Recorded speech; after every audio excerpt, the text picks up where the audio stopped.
other cars as much space as possible today. There's likely to be trouble down into turn 1. Is he taking the piss?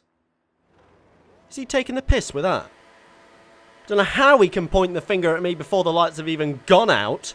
And the sheer ridiculousness of that statement will unfold before your very eyes. As we go towards turn 1 now, I'm just going to go around the outside of that car there. Not really, trying to avoid most Oh, we're in the wall already. We need you to give other cars as much space as possible today. If that was the run towards turn 1, I can't imagine how bad this is going to be. In we go now, let's see. Oh, yeah. Other cars as much space. What a terrific start this has been for my prospects in Monza. Oh, yeah. No, spot me the illegal overtake there. Go on, let's have a look at that. Let's see where that was.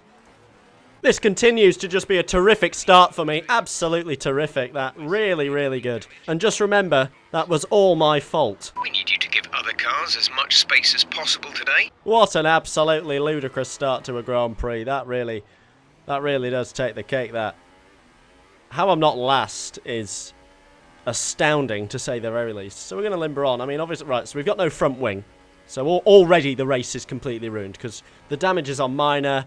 And because of some absolute kamikaze into turn 1, as you saw, it's going to have to be a pit stop. So my chances of top 10 at this point are extraordinarily unlikely.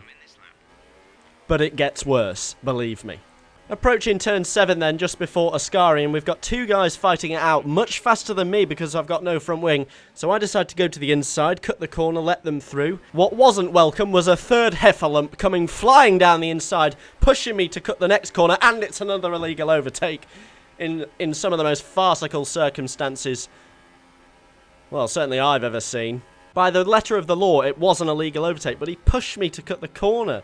There wasn't really much I could do. And then we're coming up to the pit stop. And if you're thinking, yeah, this will be nice and simple, well, more fool you. Because if you can explain this one to me, I'd love to know. Track limits too much. We've been given a 3-second penalty.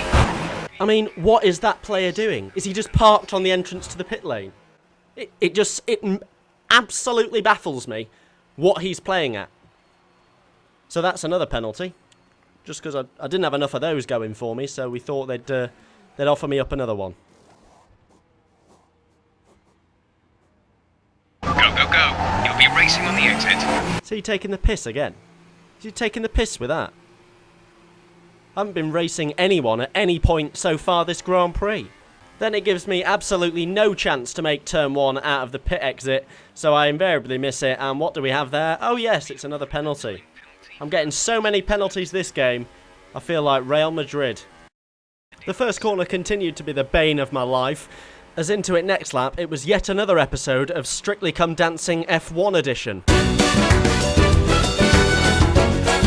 At this point, the only thing I'm wishing for is that the Grand Prix would end. And that is actually what I am granted, as the frame rate goes to absolute pieces here. I mean, it's quite simply awful. We're down to about 10 frames a second at some point. I lose control. I clip the wall and the misery is ended. All I can say is I hope this weekend's Grand Prix is a bit more enjoyable than that one, because that was staggering.